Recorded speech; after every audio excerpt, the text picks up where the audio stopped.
Alhamdulillahi Rabbil Alamin wa bihi nasta'inu ala umuri dunya waddin.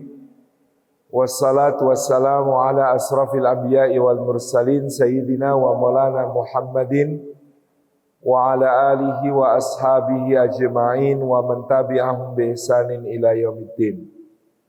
Asyhadu an la ilaha illallah al-malikul haqqul mubin wa asyhadu anna Muhammadan abduhu wa rasuluh Sadiqul wa'dil amin. Amma ba'du, sadatal afadil hadratal mukarramin yang kita takdimi, segenap pimpinan Notaris Muslim Indonesia, para pembina dan para pengurus serta seluruh jajaran anggota yang hadir pada kesempatan siang hari ini. Yang kami takdimi takmir Masjid Baitul Izzah yang telah memperkenankan tempat ini menjadi tempat kita bermajelis ilmu bersama-sama, para sesepuh, para tokoh, para pimpinan berbagai lembaga, seluruh hadirin hadirat, muslimin muslimat, mukminin mukminat, sholihin sholihat yang dimuliakan Allah Subhanahu wa taala. Puji syukur kehadirat Allah atas limpahan karunia-Nya pada siang hari ini. Panas sekali di luar. Walhamdulillahi ala kulli hal. Kita dihimpun di dalam majelis ilmu di rumah Allah yang mulia ini. Semoga setiap langkah yang kita tempuh, tiap tapaknya menggugurkan dosa-dosa kita, meninggikan derajat kita di sisi Allah Subhanahu wa taala, dan menjadi pemudah jalan kita semua menuju surga. Serta duduk kita semua semoga termasuk taman di antara taman-taman surga, tempat Allah mencurah-curahkan rahmat-Nya, menaungkan sayap-sayap malaikatnya, menurunkan sakinah ke dalam hati kita, dan menyebut-nyebut nama kita semua dengan bangga pada makhluk-makhluk mulia yang ada di sisinya. Bapak Ibu yang dirahmati oleh Allah, ketika aku dan kamu menjadi kita, maka jadikanlah pernikahan sebagai ibadah kepada Allah. Ini yang pertama. Niatkanlah sebagai ibadah, sebagai pengabdian kepada Allah Subhanahu wa taala, dan karena pernikahan adalah ibadah yang paling panjang. Kalau orang sholat itu dari takbir sampai salam. Kalau orang puasa itu dari terbit fajar sampai terbenam matahari. Kalau orang haji atau umrah, maka sejak mengambil miqat, berihram sampai tahallul. Itu kalau umrah cuma beberapa jam, kalau haji paling 4 atau 5 hari. Tetapi yang namanya pernikahan dimulai sejak akad ijab qabul diucapkan sampai relationship goal-nya itu kelak kalau Allah Subhanahu wa taala menyambut ketika kita bersama masuk surga, udkhulul jannata antum wa azwajukum tuhbarun. Masuklah ke dalam surga, kamu dan istrimu akan digembirakan, dibahagiakan oleh Allah Subhanahu wa ta'ala. Jadi ketika aku dan kamu menjadi kita, niatkan sebagai ibadah yang goalnya adalah masuk surga sama-sama. Bahkan ada family goalnya, jannatu adnin yadkhulunaha wa man salaha min abaihim wa azwajihim wa dzurriyyatihim. Surga Aden yang akan mereka masuki bersama orang-orang yang beramal soleh dari bapak ibu mereka, pasangan mereka, suami istri mereka, dan juga anak keturunan mereka. Ini goalnya keluarga ketika aku dan kamu menjadi kita. Maka saya cukup heran, pernah kejadian di satu pengajian di negeri antah berantah, bukan di Indonesia, meskipun jamaahnya yang hadir kebanyakan orang berpaspor Indonesia. Itu waktu itu ada yang bertanya di antara jamaah, Ustadz, mohon maaf saya dan suami alhamdulillah kompak. Insya Allah kami sakinah mawaddah warahmah. Tapi boleh enggak ya Ustadz, nanti kami kalau masuk surga, kami pengen punya pasangan bukan yang di dunia ini, ganti yang lain Ustadz. Jadi katanya saya pengen suami saya nanti di surga bukan yang sekarang. Suami saya juga pengen istrinya nanti di surga bukan saya. Boleh enggak sih Ustadz cita-citanya begitu? Tebak Bapak Ibu, saya jawab bagaimana?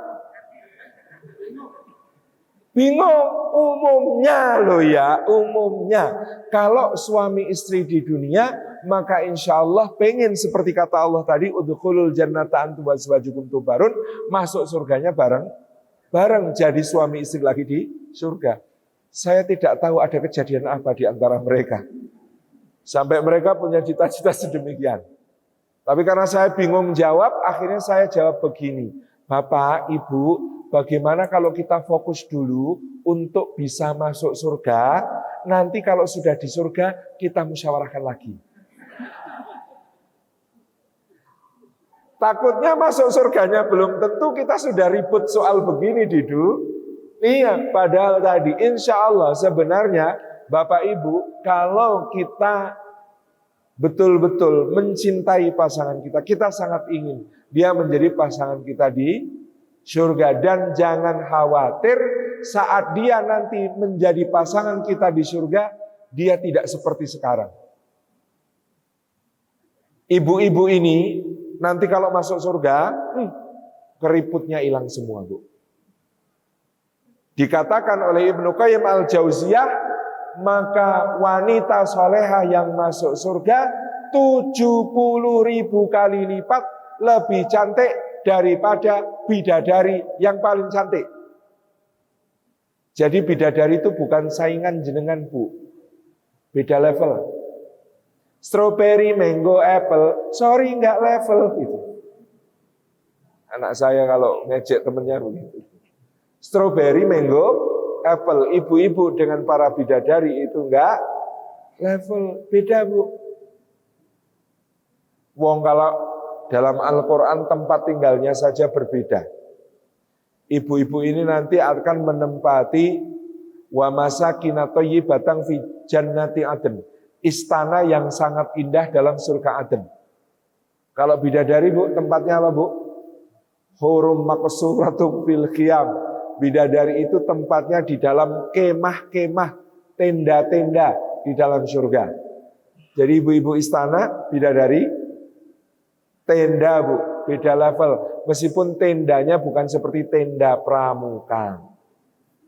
Tendanya jauh lebih indah daripada semua istana yang ada di dunia. Maka bapak-bapak sabar. Ya. Bapak-bapak asalkan rajin membaca doa Rabbana hablana min azwajina wa dzurriyyatina qurrata a'yun waj'alna lil muttaqina imama. Insyaallah ibu-ibu ini bukan hanya tampak pandangan dunia saja, tapi insya Allah akan bercahaya seperti nanti kalau di surga. Kalau sering baca doa Rabbana hablana, rajin-rajin Pak baca itu, nanti istrinya Masya Allah akan tampak 70.000 kali lipat lebih cantik daripada bidadari yang paling cantik. Hanya saja sekarang sedang menyamar. Dan ini penyamarannya sempurna. Jauh daripada nanti seperti apa di surganya. Sabar sahabat. Sama ibu-ibu juga begitu. Ini suami-suami nanti kalau masuk surga, kata Nabi Shallallahu Alaihi Wasallam, umurnya setara Nabi Isa saat diangkat ke langit, wajahnya setara Nabi Yusuf. Wajah setara Nabi Yusuf itu kayak apa Bu? Kalau penjenengan liatin sambil ngiris tangan pakai pisau, tidak terasa. Anestesi gratis. Oke, Masya Allah. Tapi kok sekarang jengkel kisah. Mandi, habis mandi anduknya taruh di atas kasur. Kalau ngambil baju di lemari, tumpuan di bawah, atasnya berantakan semua, gak dibalik, no. Iya Bu, sabar Bu, itu sedang acting untuk menguji kesabaran ibu-ibu. Kalau ibu-ibu sabar, nanti bisa ke surga sama. Masya Allah. Jadi yang namanya ketika aku dan kamu menjadi kita, pernikahan harus menjadi ibadah, diniatkan untuk bersama-sama masuk surga. Karena dia adalah ibadah yang panjang, ibadah yang agung. Saya ketemu dengan hadis betapa luar biasanya upaya setan untuk merusak ibadah yang namanya pernikahan. Maka ketika aku dan kamu menjadi kita, perjuangkan agar pernikahan ini sampai ke surga betul-betul, tidak kandas di tengah jalan. Ada hadis Bu, judul hadisnya Sidang Para Setan. Rasulullah SAW ngendika, sesungguhnya iblis, pemimpin para setan, membangun singgasananya di atas samudera, di atas lautan. Lalu dia mengadakan pertemuan rutin para setan dari berbagai penjuru. Setan-setan yang datang menghadap melaporkan pekerjaannya masing-masing. Maka mereka dengan bangga menyebutkan keberhasilannya. Wahai tuanku, kata setan nomor 1, saya berhasil menjerumuskan si fulan dosa besar minum khamr. Setan kedua mengatakan, saya berhasil menjerumuskan si fulan masuk judi slot. Saya berhasil menjerumuskan si fulan mencuri, korupsi, melakukan ini, dosa ini, dosa ini. Dan semua keberhasilan setan yang dilaporkan kepada bosnya ini dijawab oleh iblis dengan kata-kata, kayak gitu kok bangga. Biasa itu. Kayak gitu kok bangga. Biasa itu. Semua keberhasilan setan menjerumuskan dosa manusia ini, maka ditanggapi oleh bosnya para setan dengan kata-kata, biasa, kayak gitu kok bangga. Lalu datanglah setan berikutnya, dia lapor, saya berhasil menjerumuskan si fulan dan istrinya ke dalam perceraian. Saya memisahkan seorang suami dari istrinya. Begitu mendengar laporan ini, sang iblis berkata, wah yaitu. Baru prestasi. Top marko top, jos marko jos, nyus marku nyus. Jadi semua keberhasilan yang lain dianggap angin lalu oleh iblis ini, kecuali keberhasilan memisahkan seorang suami dari istrinya. Saya dulu bertanya-tanya, kenapa ya kok gitu? Dosa-dosa tadi itu dosa serius sih. Kok dianggap bukan prestasi? Lalu saya ketemu keterangan para ulama, karena semua dosa yang diceritakan tadi, asalkan pelakunya bertaubat, beristighfar, mohon ampun, nyesel, kalau ada hak orang lain dikembalikan, maka langsung diampuni, bersih dosanya, dan bahkan diangkat derajatnya oleh Allah. Maka semua upayanya mungkin untuk menjerumuskan dia sampai bisa jatuh ke dosa itu butuh berminggu-minggu, butuh berbulan-bulan. Upaya berminggu-minggu, upaya berbulan-bulan itu muspro. Apa muspro? Sia-sia. Tidak ada gunanya. Tapi kalau yang namanya suami kok pisah dengan istrinya, maka kerusakannya tidak mudah ditambal seperti itu. Mbok istighfar pakai nangis, nek istrinya terlanjur wecu. Untuk rujuk kembali sulit, Bu. Karena rasa trust dalam kehidupan rumah tangga saling percaya itu seperti botol kaca. Sekali pecah, meskipun diperbaiki begitu rupa, diplester, maka retak-retaknya akan kelihatan. Botolnya botol kaca seperti ini.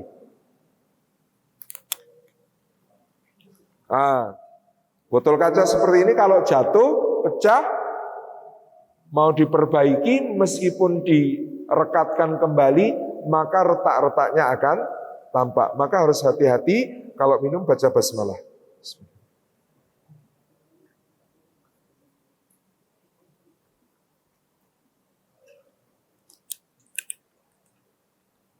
Alhamdulillah. Jadi penceramah itu kalau haus harus ada ceritanya kenapa dia minum. Jadi satu, dia tidak semudah itu diperbaiki. Yang kedua, begitu suami istri dipisahkan, maka pintu-pintu dosa yang banyak akan terbuka, baik bagi jandanya, baik bagi dudanya, maupun bahkan bagi anak-anaknya yang kehilangan kasih sayang orang tua, kehilangan perhatian, tidak utuh, dan lain sebagainya, broken home. Itu pintunya menjadi banyak sekali kerusakan yang bisa timbul.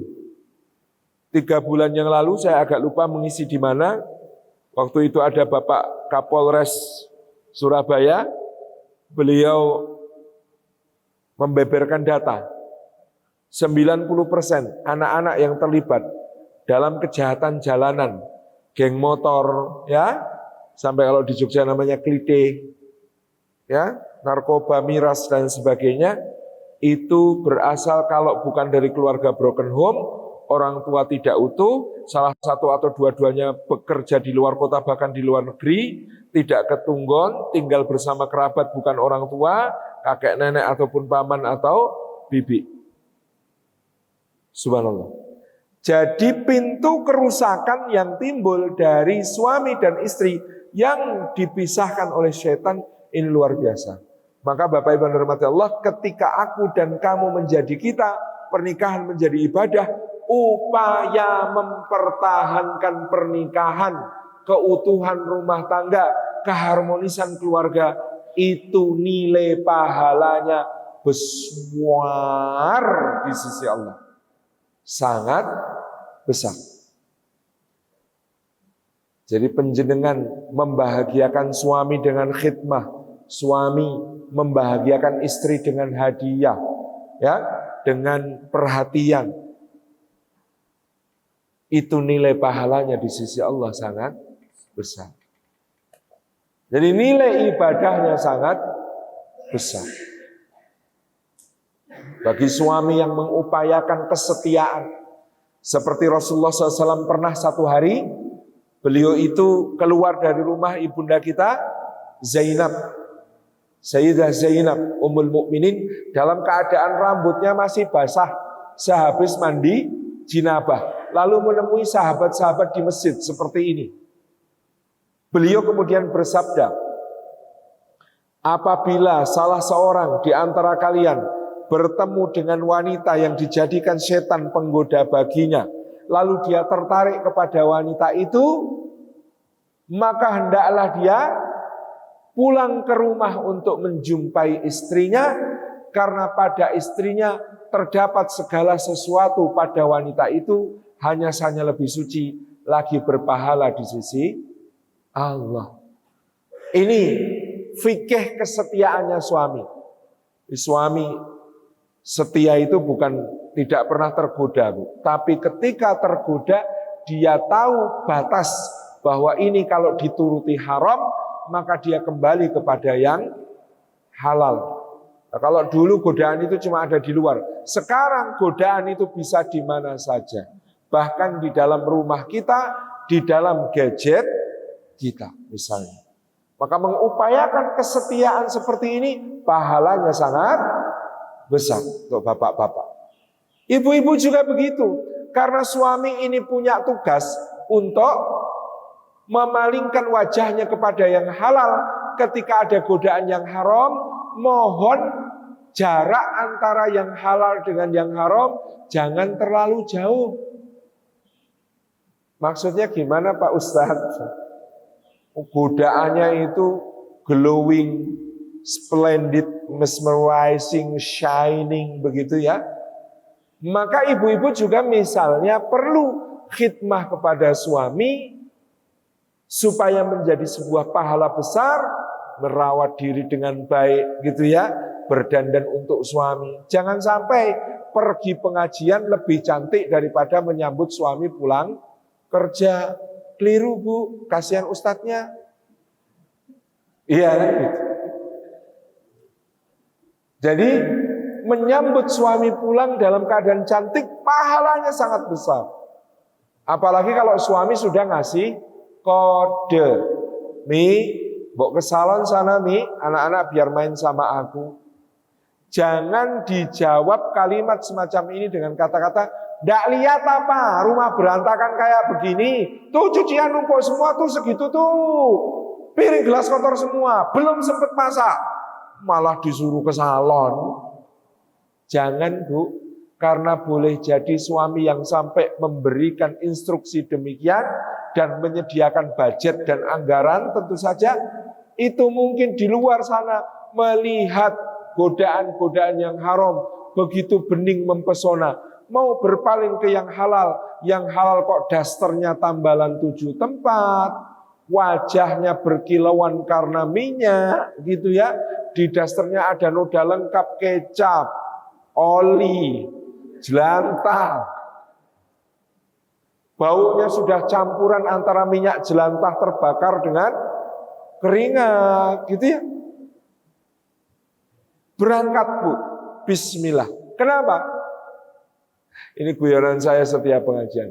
Karena Bu, kalau penjenengan tidak sempat masak, rumah makan banyak yang buka. Sekarang bisa layanan antar. Kalau penjenengan tidak sempat nyuci, laundry sekarang kiloan, bahkan layanan antar jemput.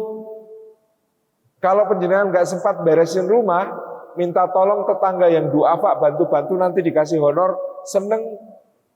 Tapi soal yang satu itu, suami Anda dilarang minta bantuan orang lain. Soal yang satu itu, suami Anda tidak boleh minta bantuan orang. Ini bagian dari upaya menjaga itu. Ketika aku dan kamu menjadi kita.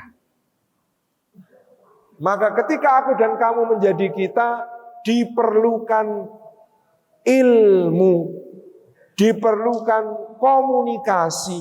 Ayo bicara hati ke hati. Apa-apa perlu untuk di-sharing.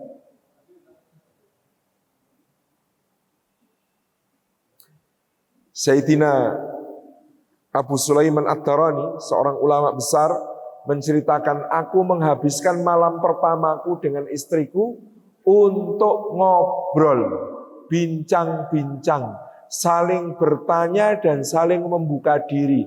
Kamu sukanya warna apa, tidak sukanya warna apa, baju yang kayak apa yang kamu suka, apa yang kamu tidak suka. Kamu sukanya kalau aku di rumah atau aku bekerja. Kamu sukanya begini atau begitu. Kamu makanan apa yang kamu suka, makanan apa yang tidak kamu suka. Karena saya pernah menangani kasus ada suami istri nyaris bercerai gara-gara makanan, Pak. Jadi istrinya itu berasal dari daerah yang lauknya itu harus ikan, Pak. Bisa ditebak ya daerah mana. Jadi setiap hari itu masak ikan terus. Sementara suaminya ini punya trauma tentang ikan. Jadi dia lihat ikan saja itu rasanya sudah mual, pengen muntah.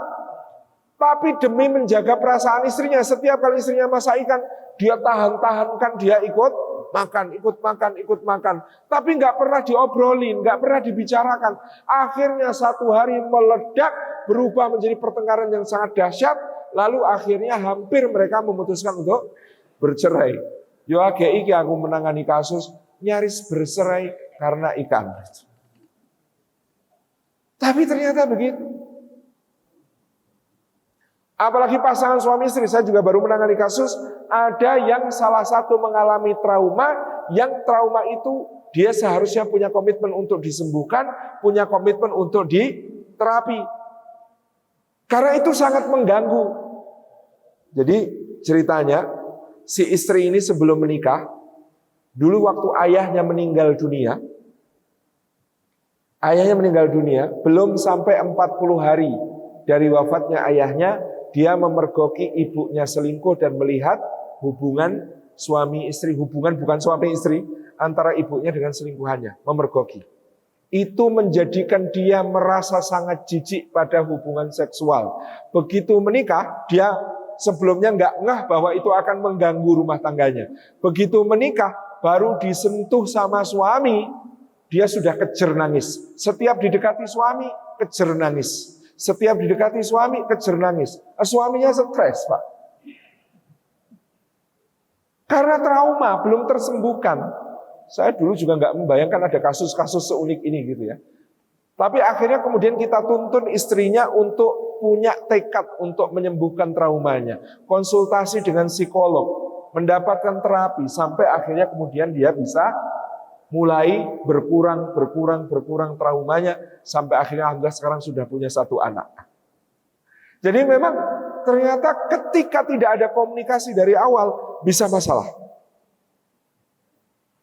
Oh jangankan itu kan berat-berat ya. Saya itu kalau ambil contoh ringan-ringan, saya sama istri itu sama-sama Jawa, Pak. Sama-sama Jawa. Cuman saya orang Jogja, istri saya Ngawi, itu sudah Jawa Timur yang paling barat. Ya, anggap saya kan masih dekat secara budaya, masih Mataraman, sama-sama Mataraman. Tapi saya baru tahu sesudah menikah.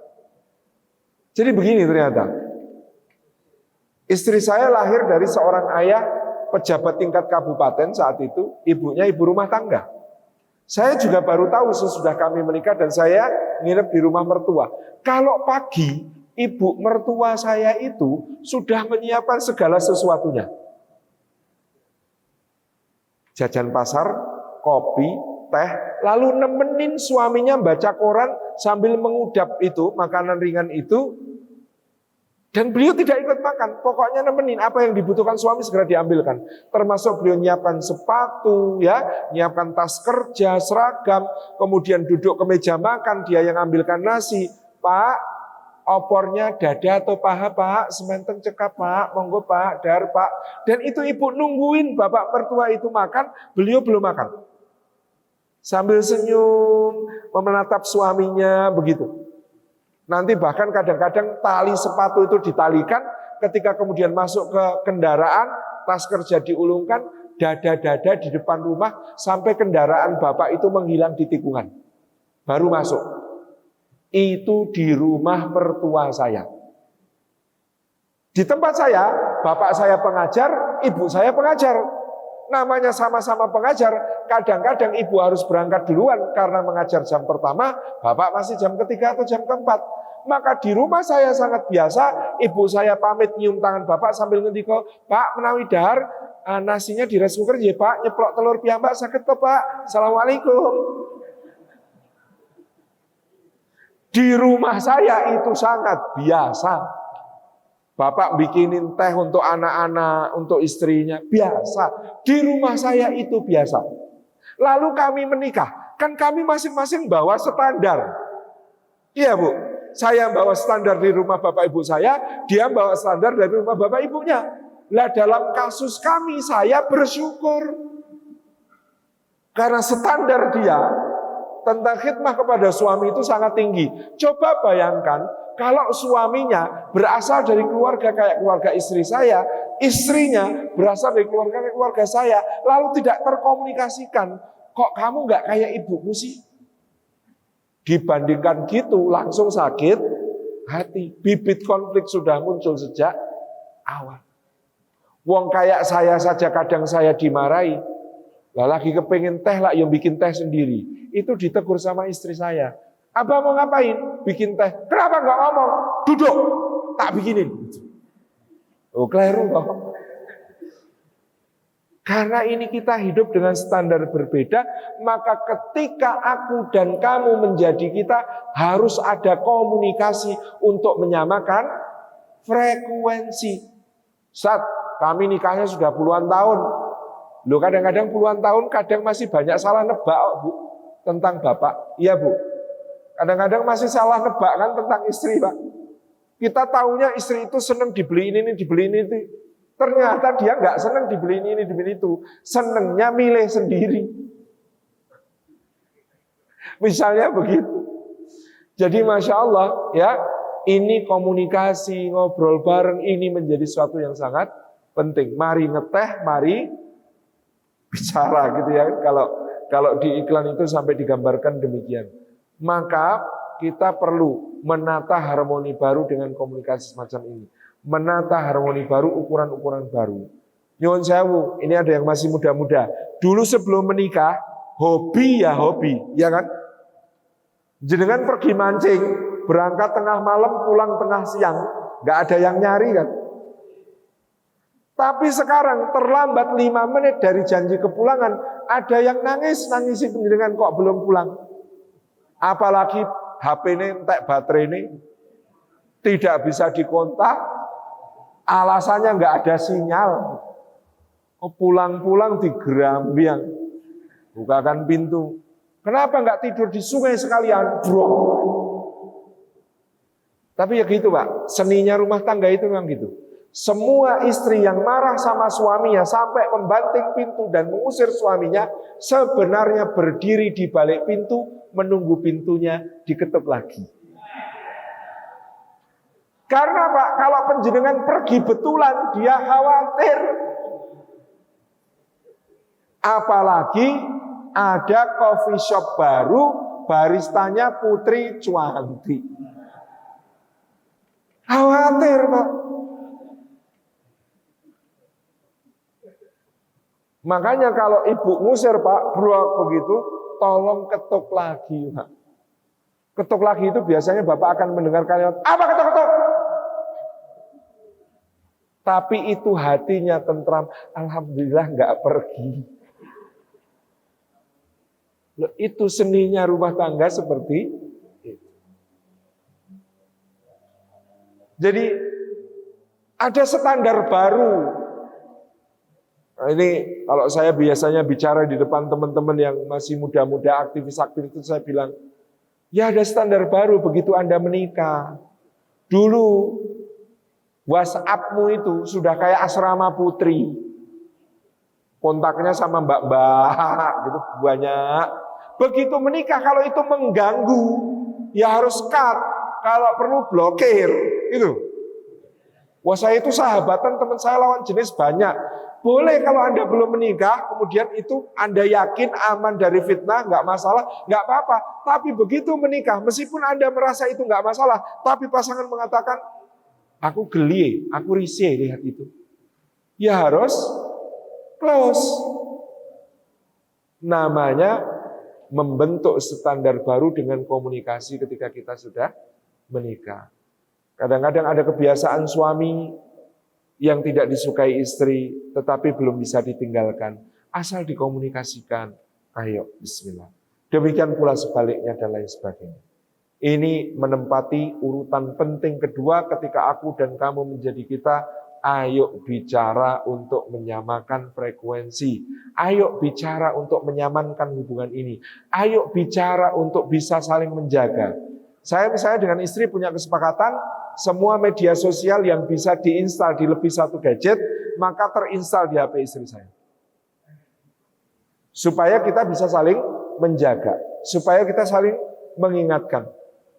Karena ternyata begini-begini ini yang godain juga ada. Misalnya satu saat gitu ya, zaman sekarang Bu, karena ternyata ada orang dengan prinsip kalau merebut pasangan orang itu saingannya cuma satu.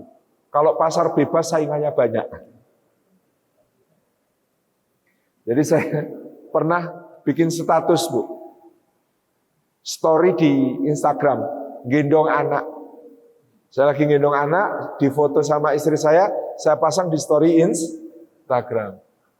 Ternyata nggak cuma satu, ada respon ada jawaban dari story itu. Salah satunya berbunyi, Masya Allah gemes, jadi pengen nyium bapaknya.